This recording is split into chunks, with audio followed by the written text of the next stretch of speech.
Good morning. My name is Robert Slaughter. Raise your hand if you have ever been late to class. Did you know that there are students in the United States who have been suspended for being late? Here to tell you more about this important topic is your Chapel Talk speaker of the day, Luke Thomas Marks.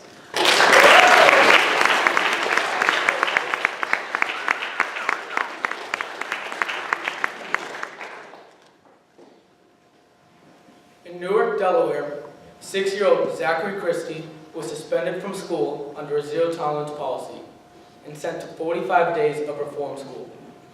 Why, you may ask? He brought one of his newly acquired Cub Scout camping utensils to school. George Evans, the head of Christie School District, argued, quote, "There is no parent who wants to get a phone call where they hear that their child no longer has two good-seeing eyes because there was a scuffle and someone pulled out a knife," end quote. But was the suspension of a 6-year-old under these circumstances really justifiable? The zero-tolerance policy in American schools needs to be changed because the severity of the infractions do not match the severity of the punishments. Students are losing their opportunities to learn, and there are many reasonable alternatives to this policy. Under a zero-tolerance policy, a student will be suspended if he brings a weapon or drugs, or commits a violent act on school grounds. While incidents involving weapons and drugs constitute the majority of suspensions and expulsions, smoking can be an infraction under this policy as well. In the 1980s, there was an increase in the number of schools adopting zero tolerance, which caused a rapid growth of juvenile arrests. Weapons offense charges in the juvenile population increased from 90 per 100,000 residents in America in 1980 to 150 per 100,000 in America in 1990. Violence in schools peaked in 1994 and soon began to gradually decline. However, the crimes committed became more aggressive and tragic. With the rise of juvenile arrests, many people started to believe that students were becoming more like young criminals. Politician John DeLulio stated that there would be an uprising of, quote, super predators, end quote. Soon after this statement, the Columbine school shooting occurred in Colorado. As a result of this sad event that took place in Columbine, many parents believed that their school would be the next victim to violence. Since then, many schools have set predetermined punishments for violations of rules regardless of extenuating circumstances. Many punishments under zero-tolerance policies are more severe than the acts themselves. Schools have been using the zero-tolerance policy to punish more common occurrences, such as tardiness and talking back to a teacher.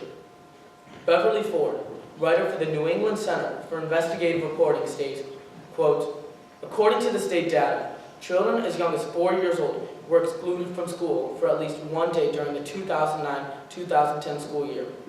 That same year, students from preschool to 3rd grade lost 1,825 classroom days because of suspensions for unassigned or minor infractions," end quote. Unassigned offenses could be talking back to teachers, tardiness, smoking, or skipping class. A Massachusetts school, Brockton High School, had over 800 unassigned suspensions. In addition, in Meridian, Mississippi, Erica May, a spokesman for the Advancement Project, a civil rights organization, observed, quote, "Police who originally put into schools to handle matters of safety have become involved in ordinary day-to-day disciplinary infractions," end quote. In this particular school in Mississippi, if the student does anything wrong in the eye of the school, the students can be taken home by an officer. The more severe an act, the higher the chance the student will be sent home in handcuffs. Another school in Meridian has students sent home if they are not wearing the correct belts or shoes. Clearly, the punishments have gone beyond the reasonable scope of the infractions. Under zero-tolerance policies, students lose many opportunities to learn because zero tolerance results in hundreds of missed school days due to suspensions and expulsions. In Massachusetts, there was a significant rise in the number of students being suspended and expelled from 2009 to 2011. Beverly Ford reports thousands of Massachusetts public school students were suspended during the 2009-2010 school year for smoking, skipping class, tardiness, and other minor infractions under zero tolerance, end quote.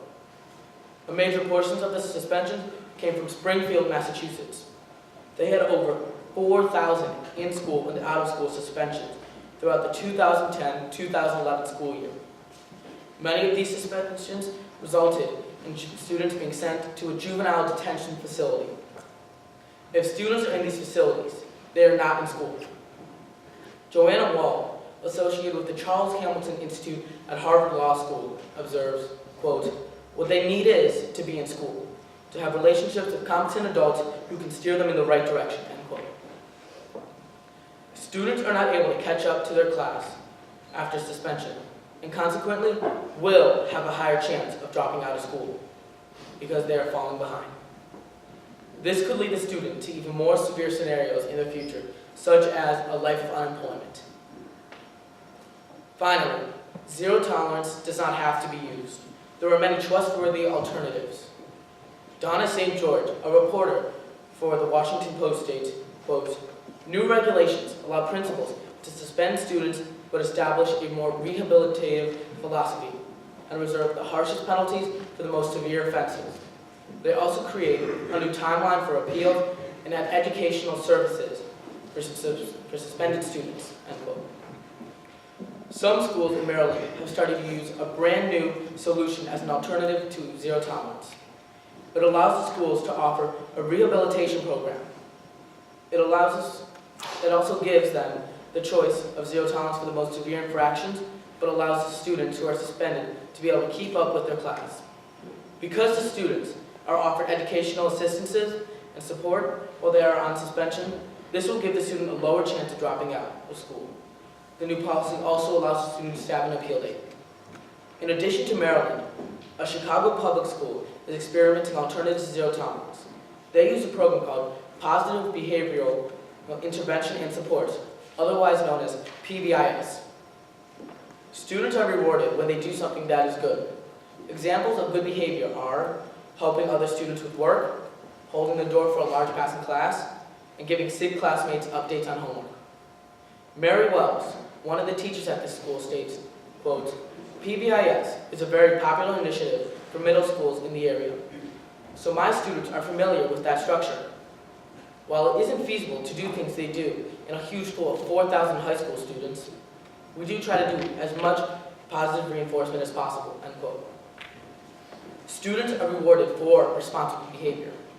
This also creates a better atmosphere for the halls of the school, which also leads to a drop in disciplinary problems. The school is using the formal zero tolerance policy, but is using an in-school suspension with service work for behavioral offenses. For some, however, zero tolerance is viewed as an effective working policy in schools. Over the years, zero tolerance has taken many criminal students out of schools. Author Isabel Burke argues, quote, "First-time student brings a knife to school. They are immediately suspended for 5 days with an administrative hearing. There may be escalating consequences for each additional infraction," end quote. School safety is extremely important, and there was a continuous period of time when administrators added rules to expand the zero tolerance policy because the juvenile crime rate was growing in America. However, the educational price for this policy is too high to pay. In a 6-year study by Texas A&M of a middle school 7th grade, 60% of this grade was suspended or expelled at least once. The majority of these violations were for tobacco or acting out. If people are losing their opportunities to learn because of zero tolerance, is zero tolerance really working? In conclusion, zero tolerance policies does more harm than intended because the punishments are often too severe, students find themselves behind in class, and there are alternatives that are better than the zero tolerance policy itself. Many kids our age across America are being suspended for being late to school and class. Zachary Christie, the 6-year-old boy suspended for bringing his Cub Scout utensil to school, said, quote, "It just seems unfair."